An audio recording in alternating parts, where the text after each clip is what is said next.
আমার ভাগ্নেকে ছোট মনে করে আমি তার সব কাজই নিজের হাতে করে দিতাম। একদিন বাড়িতে কেউ ছিল না, তখন হঠাৎ করে আমার ভাগ্নে তোয়ালে পেঁচিয়ে আমার ঘরে দৌড়ে এলো।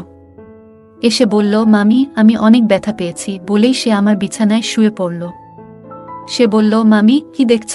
আমি ভাবলাম সত্যিই কিছু ঘটেছে, তাই তার কাছে গেলাম। কিন্তু যখন আমি তাকে দেখতে গেলাম, হঠাৎ করে সে আমাকে তার যে ছেলেটিকে আমি এতদিন নির্দোষ মনে করতাম, সে মুহূর্তের মধ্যেই এমন কিছু ঘটল যা আমি কল্পনাও করিনি। ১৯ বছর বয়সে আমার বিয়ে হয়। আমি অনেক সুন্দর দেখতে। বাইরে বের হলে সবাই আমার দিকে চেয়ে থাকত। মনে হতো তারা আমাকে কিছু বলতে চায়, কিন্তু আমি কাউকেই পাত্তা দিতাম না। বন্ধুরা রেডি থাকো, আজকের গল্পটা অনেক স্পেশাল হতে চলছে। দয়া করে গল্পগুলো ভালো লাগলে ভিডিওটি লাইক, শেয়ার এবং চ্যানেলটি সাবস্ক্রাইব করো প্লিজ। আমার বিয়ে হয়েছিল আমার থেকে অনেক বড় একজন মানুষের সাথে। যখন আমার বয়স ছিল ১৯ বছর, তখন আমার স্বামীর বয়স ছিল ৩৫ বছর। আমার পক্ষে এত বড় বয়স্ক স্বামীকে পছন্দ করা খুবই কঠিন ছিল। তাকে দেখলেই আমার রাগ হতো এবং ধৈর্যের বাঁধ ভেঙে যেত। আমি দেখতে বেশ সুন্দরী ছিলাম, আর আমার স্বামী আমার সৌন্দর্য দেখে সবসময় খুশি হতেন। কিন্তু আমি তাকে কখনো আমার কাছে আসতে দিতাম না, এমনকি একই বিছানায়ও শুতে দিতাম না। ধীরে ধীরে আমার মধ্যেও জীবনে একজন মানুষের প্রয়োজন অনুভূত হতে লাগল, কিন্তু কোনোভাবেই আমি আমার সেই বয়স্ক স্বামীর কাছাকাছি যেতে পারতাম না। আমার একাকী জীবন কাটছিল। এমন সময়ে হঠাৎ করে আমার নন্দের ছেলে, অর্থাৎ আমার ভাগ্নে আমাদের বাড়িতে এলো। তার নাম ছিল কুনাল। আমি কুনালকে প্রথমবারের মতো দেখছিলাম, কারণ সে আমাদের বিয়েতেও আসতে পারেনি। সেই সময়ে সে হোস্টেলে ছিল এবং তার পরীক্ষা চলছিল। বাড়িতে আসার পর কুনাল পরিবারের সবার সাথে কুশল বিনিময় করছিল। তারপর সে আমাকে আলিঙ্গন করল, যা দেখে আমার স্বামী একটু বিরক্ত হয়ে উঠল। পরিস্থিতি স্বাভাবিক করতে আমি কুনালকে জিজ্ঞাসা করলাম, কুনাল, হঠাৎ করে বাড়িতে আসার সুযোগ কিভাবে পেলি? এই প্রশ্ন করার পরই আমার শাশুড়ি মা রেগে গিয়ে বললেন, তুমি কে জানতে চাওয়ার? আমার মেয়ের ছেলে এখানে আসতে পারবে না। আমি বিনয়ের সাথে বললাম, না মা, আমার ওভাবে বলার মানে ছিল না। আমি শুধু বলতে চেয়েছিলাম কুনাল আমাদের বিয়েতে আসেনি, তো হঠাৎ আজ এলো কেন? কুনাল মুচকি হেসে বলল, নানি, মামি তো শুধু প্রশ্ন করেছেন, রাগ করবেন না। আমার তখন ফাইনাল পরীক্ষা চলছিল, তাই বিয়েতে আসতে পারিনি। তবে এখন আমি এসেছি, আর মামি থেকে অনেক আদর নিয়ে তবেই ফিরব। যখন মন ভরে যাবে তখনই ফিরে যাব। এই কথা শুনে সবাই হেসে উঠল। আমি কুনালের থাকার বিষয়টা জানতে চাইনি, শুধু মজা করে একটা প্রশ্ন করেছিলাম। কিন্তু শাশুড়ি মা রেগে গেলেন, তাই আর কিছু বলার সাহস পেলাম না। কিছুক্ষণ পর কুনাল ফ্রেশ হয়ে এলে শাশুড়ি মা আমাকে তার জন্য নাস্তা আনতে বললেন। নাস্তা নিয়ে যাচ্ছিলাম, হঠাৎ পা পিছলে প্লেট কুনালের উপর পড়ে গেল। নাস্তা তার পোশাকে পড়ায় শাশুড়ি মা চিৎকার করে বললেন, তাড়াতাড়ি তার পোশাক পরিষ্কার করো। তখন স্বামী বাড়িতে ছিলেন না, আমার স্বামী তখন বাজারের কাজে বাইরে গিয়েছিলেন।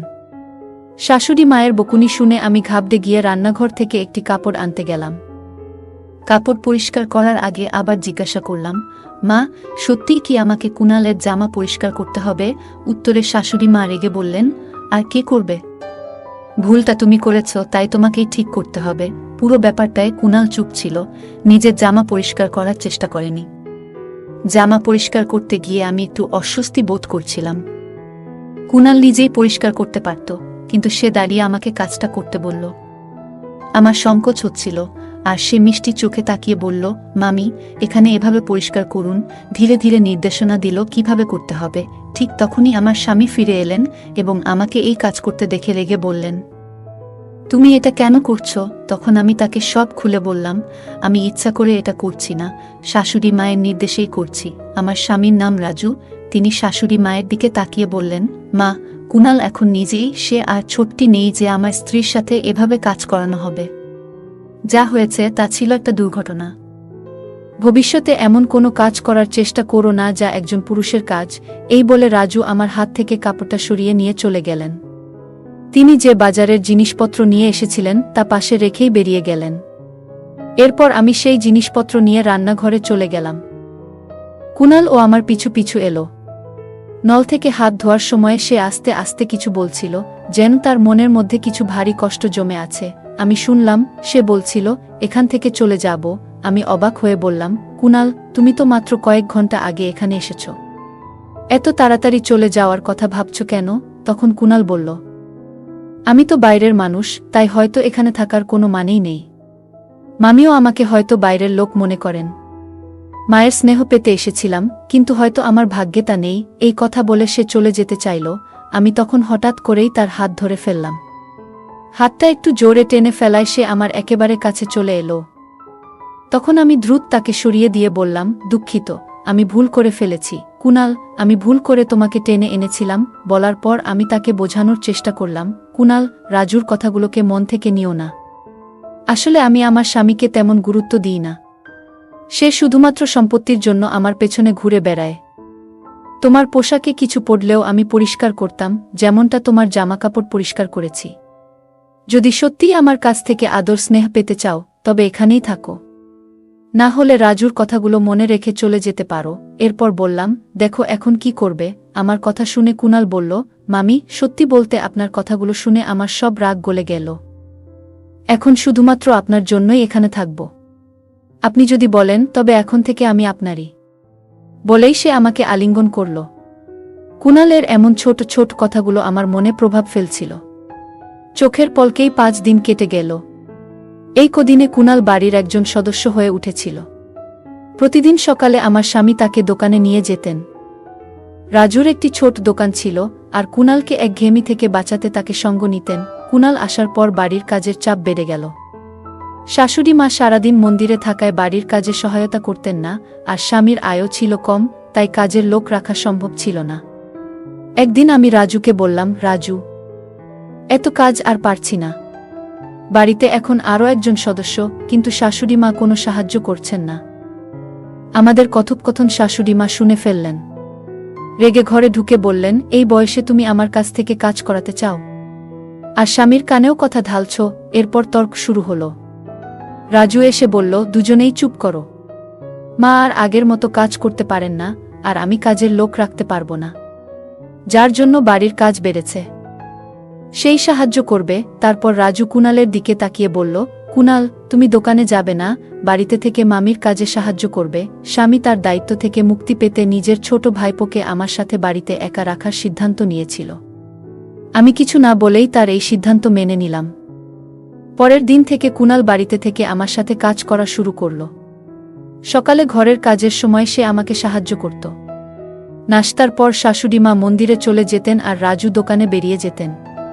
তাদের যাওয়ার পর আমি নাশতা করতাম এবং কুনাল আমার সাথে বসে খেত। কুনালের কিছু আচরণ আস্তে আস্তে আমার নজরে আসতে শুরু করেছিল।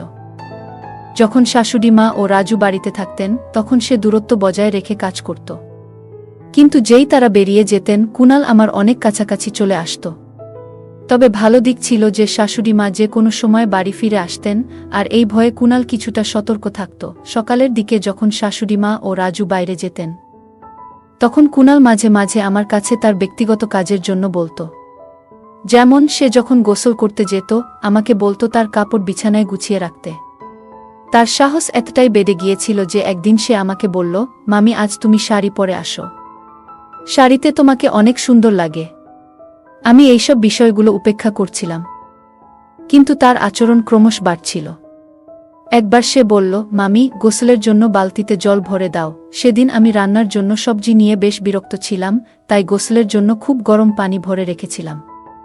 কিছুক্ষণ পরে কুনাল বাথরুম থেকে দৌড়ে আমার ঘরে চলে এলো। তার গায়ে শুধু একটি তোয়ালে জড়ানো ছিল। সে ঘরে ঢুকে বলল, মামি, আমাকে পুড়ে যাওয়া মলম লাগিয়ে দেও, খুব গরম লেগে গেছে। আমি তখন বুঝতে পারলাম আমি রাগের মাথায় অত্যধিক গরম পানি দিয়েছিলাম, আর সে হয়তো পানি পরীক্ষা না করেই গোসল শুরু করেছিল। কুনাল আমার দিকে এসে বলল, মামি, খুব জ্বালা করছে, কোনো ক্রিম বা কিছু আছে কি? একটু লাগিয়ে দাও। সে তার পা দেখালো যেখানে সে বলছিল পুড়ে গেছে। আমি একটু নার্ভাস হয়ে গেলাম এবং বললাম, আমার ভুল হয়েছে, রাগের মাথায় এমনটা করিনি। আমি কুনালকে বললাম, আমার উচিত ছিল না এত গরম পানি সেখানে রাখা, কিন্তু তুমিও তো আগে দেখে নিতে পারতে পানিটা কতটা গরম। কুনাল হেসে বলল, এসব বাদ দাও, আগে আমার পায়ের দিকে তো দেখো। আমি তখন লজ্জা আর অস্বস্তিতে আস্তে আস্তে তার পায়ের তোয়ালেটা সরাতে লাগলাম। দেখি তার হাঁটুর উপরে কিছুটা জ্বলে গেছে। একজন তরুণ ছেলেকে এভাবে স্পর্শ করতে গিয়ে আমি একটু অস্বস্তিতে পড়ে গেলাম। তোয়ালেটা সরানোর আগে একবার কুনাল এর দিকে তাকালাম। তার চোখের চাহনি দেখে আমি একটু দূরে সরে গেলাম। তারপর বললাম, তুমি মিথ্যে অভিনয় করছো, তাই না? কুনাল বলল, মামি, আমি জানতে চাইছিলাম তুমি রাগ থেকে এটা করেছো নাকি আমার জন্য চিন্তিত ছিলে। আমি তো শুধু তোমার সাথে একটু মজা করছিলাম। তার কথায় আমি রেগে গেলাম। হঠাৎ সে আমার হাত ধরে তার দিকে টেনে নিল আর চোখে চোখ রেখে বলল, মামি, আমি তোমার কাছে কেমন? তার প্রশ্নটা অদ্ভুত লাগলো। আমি বললাম, কুনাল, এটা তুমি কি করছো? আমি তোমার মামি, এটা ভুলে যেও না। আমার হাত ছেড়ে দাও, না হলে আমি তোমার মামার কাছে অভিযোগ করব। কুনালের প্রতিক্রিয়া ছিল, মামা আমাকে এখান থেকে বের করতে পারবেন না। তার এই কথায় আমি আরও অবাক হয়ে গেলাম। এরপর সে আমাকে আরও কাছে টেনে নিল, এতটাই কাছে যে আমি নিজের স্বামীর সাথেও এতটা ঘনিষ্ঠতা কখনো অনুভব করিনি। কুনালের এমন আচরণে আমি কিছুটা দুর্বল হয়ে পড়ছিলাম। ঠিক তখনই বাইরে থেকে শাশুড়ি মা জোরে ডাকলেন, বুমা। সেই মুহূর্তে শাশুড়ি মায়ের কণ্ঠ আমার কাছে আশীর্বাদের মতো শোনাল, কারণ তার ডাকে আমি কুনালের হাত থেকে রেহাই পেলাম। শাশুড়ি মা আসার পর কুনাল আমাকে ছেড়ে কিছুটা দূরে সরে গেল। রাতে আমি মনে মনে সিদ্ধান্ত নিয়েছিলাম যে এই বিষয়ে আমার স্বামী রাজুর সঙ্গে কথা বলবো। শোয়ার আগে রাজু হঠাৎ বলল, তোমার তো এখন কাজের চাপ কিছুটা কমে গেছে, তাই না? কুনাল তো তোমাকে সহায়তা করছে। তাই তো। আমি কিছু বলার আগেই কুনাল আমাদের ঘরে এসে ঢুকল এবং হাসতে হাসতে বলল, মামা, তুমি কেন ছোটদের মতো দুধ খাচ্ছ? আমি মজা করে উত্তর দিলাম, তোমার মামার শরীরে ক্যালসিয়ামের ঘাটতি আছে, তাই দুধ পান করেন। এতে কোনো সমস্যা আছে? এটা আমাদের ব্যক্তিগত বিষয়, তোমার এখানে থাকা জরুরি নয়। এরপর কুনালকে বাইরে যেতে বললাম। আমার এই কথায় আমার স্বামীর মুখে হাসি ফুটে উঠল। তারপর আমরা দুজনে ঘুমিয়ে পড়লাম। পরের রাতে আমি যখন রান্নাঘরে দুধের গ্লাস রাখতে যাচ্ছিলাম, তখন হঠাৎ কুনাল আমাকে টেনে তার ঘরে নিয়ে গেল। তার এমন আচরণ দেখে আমি রেগে গিয়ে বললাম, কুনাল, তুমি কি করছো? আমি তোমার মামি, এটা ভুলে যেও না। তুমি যদি 5 সেকেন্ডের মধ্যে আমার হাত না ছাড়ো, তবে আমি চিৎকার করব। কুনাল ঠান্ডা মাথায় বলল, মামি, তুমি মাইক নিয়েও চিৎকার করো, তোমার স্বামী শুনতে পাবে না। কারণ তাকে তুমি এমন দুধ খাইয়ে দিয়েছ যাতে ঘুমের ওষুধ মেশানো। আমি সবকিছু দেখেছি, আর আমার মোবাইলেও সেই ঘটনা রেকর্ড আছে। কুনালের কথাগুলো শুনে আমি হতভম্ব হয়ে গেলাম। তার মোবাইল স্ক্রিনে আমি নিজেকে দেখতে পেলাম, যেখানে দেখা যাচ্ছিল আমি রাজুর দুধের গ্লাস এ ওষুধ মেশাচ্ছি। সে বলল, মামি, একবার ভাবো, যদি মামা এই ভিডিও দেখে ফেলে, তাহলে কি হবে? আমি প্রতিদিন রাজুর দুধের গ্লাস এ চুপিসারে ঘুমের ওষুধ মিশিয়ে দিতাম। কুনাল সেই ঘটনা ভিডিও করে আমাকে ব্ল্যাকমেইল করতে শুরু করল এবং আমার সাথে ঘনিষ্ঠ হওয়ার চেষ্টা করতে লাগল। এতটা ধূর্ত হবে তা আমি ভাবতেও পারিনি। তখন আমার কাছে মিষ্টি কথা বলে তাকে শান্ত করা ছাড়া আর কোনো উপায় ছিল না। তাই আমি কুনাল এর কাছে গিয়ে তার গলায় হাত রেখে বললাম, কুনাল, আমি তো শুধু তোমার সাথে মজা করছিলাম। তুমি যখন থেকে এখানে এসেছো, তখন থেকেই তুমি আমার খুব কাছের মানুষ হয়ে গেছো, কিন্তু আমি বলতে পারিনি। আজ সুযোগ পেয়েছি, তাই বলছি। আমি কুনালকে এমনভাবে জড়িয়ে ধরলাম যেন সে আমার কথায় বিশ্বাস করে। কিছুক্ষণ পর বললাম, কুনাল, আমার পেটে হঠাৎ ব্যথা করছে, কাল এসে তোমার সঙ্গে দেখা করব। এই বলে আমি তার ঘর থেকে বেরিয়ে এলাম। পরের দিন থেকে রাজু কুনালকে তার দোকানে নিয়ে যেতে লাগল। কুনালের উপর আমার একদম বিশ্বাস ছিল না। যদি সে ভুল করে কিছু বলে ফেলে, তবে রাজুর সামনে আমার অবস্থার কি হবে ভাবতেই পারি না। রাজু ও কুনাল দোকানে চলে যাওয়ার কিছুক্ষণ পর আমি দোকানের দিকে গেলাম, যাতে কুনাল এর উপর নজর রাখতে পারি। দোকানে ঢুকে দেখলাম সেখানে কেউ নেই। হঠাৎ সেখানে একটা গোপন ঘর দেখতে পেলাম, যা আমি আগে কখনো দেখিনি। আমি ভিতরে যেতে পারলাম না, কিন্তু সেখানে কারো কথা শোনা যাচ্ছিল। দরজার বাইরে কান পেতে শুনতে লাগলাম। রাজু কুনালকে বলছিল, তুমি কবে এটির চিকিৎসা শেষ করবে? যত তাড়াতাড়ি সম্ভব কাজটা শেষ করে তোমার টাকা নিয়ে এখান থেকে চলে যাও। কোনো মেয়ে আমার স্বামী কাকে এত ভালোবাসে? কিছুই বুঝতে পারছিলাম না। এর মধ্যেই কুনাল বলল, তুমি আমাকে এই মেয়েটার চেহারা দেখাচ্ছ না কেন? একে? কিন্তু রাজু তাকে চুপ থাকতে বলল। আমার সন্দেহ ছিল না যে কুনাল আমার সম্পর্কে কিছু বলেনি। হঠাৎ তাদের বেরিয়ে আসার শব্দ শুনে আমি দ্রুত দোকান থেকে বেরিয়ে বাসায় ফিরে এলাম। তারপর ঠিক করলাম, আজ রাতে রাজুকে ঘুমের ওষুধ না দিয়ে কুনাল এর ঘরে যাব এবং কুনাল এর বিরুদ্ধে মিথ্যে অভিযোগ তুলে রাজুর সামনে তাকে একেবারে ফাঁসিয়ে দেব, যাতে সে কুনালকে চিরদিনের জন্য বাড়ি থেকে বের করে দেয়। সন্ধ্যায় যখন রাজু বাড়ি ফিরল, আমি তাকে শাশুড়ির ঘরে যেতে দেখলাম। তার মুখে চিন্তার ছাপ ছিল। সে ঘরে ঢোকার পর আমি দরজার পাশে কান পেতে দাঁড়ালাম। রাজু শাশুড়িকে বলছিল, মা তুমি সারাদিন এত ফোন কেন করছিলে? এমন কি ঘটেছে? শাশুড়ি বললেন, এটা ভূমিকম্পের মতোই বড় একটা ঘটনা। তোমার বিয়ের 1 মাস হতে চলল, এখনো কোনো সুখবর পাওয়া যাচ্ছে না। তুমি কি ঠিক আছো নাকি? সন্ধ্যার পর শাশুড়ি আমাকে কিছু বলতে যাচ্ছিলেন, হঠাৎ পেছন থেকে কুনাল ডেকে উঠল, মামি। কুনালের কথা শুনে শাশুড়ি চুপ হয়ে গেলেন। তার মনে হয়েছিল যে আমি বাইরে আছি। আমি তার কথার প্রতিক্রিয়া না দেখিয়ে সরাসরি রান্নাঘরের দিকে চলে গেলাম। রাতে পরিকল্পনা মতো যখন রাজু ঘুমিয়ে পড়ল, আমি কুনালের ঘরের দিকে গেলাম। কাছে গিয়ে তাকে আলিঙ্গন করলাম এবং বললাম, কুনাল, আমি আমার প্রতিশ্রুতি রেখেছি, এখন আমি শুধুই তোমার। কুনাল আমার কাছে আসতেই আমি হঠাৎ তার হাত ধরলাম এবং চিৎকার করে উঠলাম, বাঁচাও, বাঁচাও। আমার চিৎকার শুনে রাজু দৌড়ে ঘরে এলো। তখন আমি রাজুকে বললাম, তোমার ভাগ্নে আমার উপর জোর করার চেষ্টা করেছে, ওকে বাড়ি থেকে বের করে দাও। রাজু আমার দিকে রাগান্বিত হয়ে চড় মারল এবং বলল, কুনাল আমাকে সবকিছু দুপুরেই বলে দিয়েছিল। আমি জানতাম তুমি আমাকে ঘুমের ওষুধ খাওয়াচ্ছিলে। এখন কুনাল আর আমি দুজনেই তোমাকে শাস্তি দেব। ঠিক সেই মুহূর্তে বাহিরে পুলিশের গাড়ির আওয়াজ শুনতে পেলাম। পুলিশ কয়েক মিনিটের মধ্যে ঘরে ঢুকল। আসলে আমি অনেক আগেই সন্দেহ করেছিলাম কুনালের উপর। সেই সন্ধ্যায় শাশুড়ি আর রাজুর কথাবার্তা শুনে আরও সন্দেহ বেড়ে গিয়েছিল। আমি বুঝতে পারছিলাম না কেন তারা আমাকে দ্রুত গর্ভবতী করতে চায়। তখনই বুঝলাম আমার জীবনের ঝুঁকি রয়েছে। আমি এর আগেই পুলিশের কাছে সবকিছু জানিয়ে দিয়েছিলাম। পুলিশ কুনাল, রাজু এবং শাশুড়িকে গ্রেপ্তার করল। আমি তাদের সাথে আমাদের দোকানে গেলাম। দোকানে পৌঁছে আমরা তদন্ত শুরু করলাম এবং দেখলাম একটি মেয়ে ঘুমিয়ে রয়েছে, তার মুখ পুরোপুরি ঢেকে দেওয়া। যখন আমরা তার গা থেকে কম্বল সরালাম, তখনই আমার মাথা ঘুরে গেল। কারণ সে আর কেউ নয়, আমার নিজের বোন। চিকিৎসক জানালেন সে গভীর কোমায় রয়েছে। রাজু আমার বোনের স্বামী ছিল। বিয়ের কিছুদিন পরই সে অভিযোগ করেছিল আমার বোন পালিয়ে গেছে। এতে পরিবারে বিশাল অশান্তি শুরু হয়। মানসম্মান বাঁচাতে রাজু বাবাকে আমাকে বিয়ে করতে বলে এবং বাধ্য হয়ে আমাকে বিয়ে করতে হয়। পুলিশের বয়ানে জানা গেল শাশুড়ি আমার বোনের উপর অত্যাচার করে বাবার সম্পত্তি দখল করতে চেয়েছিল। বোন নিজেকে রক্ষা করতে জানায় সে আসল মেয়ে নয়, সম্পত্তি আমার নামে। কিন্তু রাজুর অত্যাচারে সে কোমায় চলে যায়।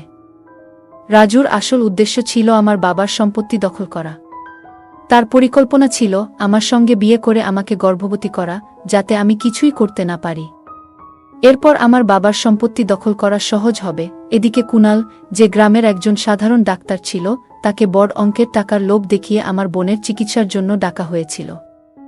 শেষ পর্যন্ত পুলিশ ও আদালতের মাধ্যমে সেই 3 অপরাধীকে যাবজ্জীবন কারাদণ্ড দেওয়া হয়েছিল। আমার বাবা ভেবেছিলেন রাজু একজন সৎ এবং সরল মানুষ, কিন্তু তার পেছনে এত বড় ষড়যন্ত্র লুকিয়েছিল যা আমরা কল্পনাও করতে পারিনি। ভাগ্যক্রমে আমি সেই ফাঁদ থেকে পালাতে পেরেছিলাম। এখন আমার একমাত্র আশা, আমার বোন দ্রুত সুস্থ হয়ে উঠুক। বন্ধুরা, বর্তমান সমাজে অনেক মানুষ বাইরের হাসিখুশির আড়ালে মিথ্যার জাল বুনে থাকে। কে কখন বিশ্বাসঘাতকতা করবে তা বলা কঠিন। যখনই মনে হবে কিছু ভুল হচ্ছে, তখনই পুলিশের সাহায্য নিতে হবে। গল্পটা কেমন লাগলো জানাতে ভুলবে না।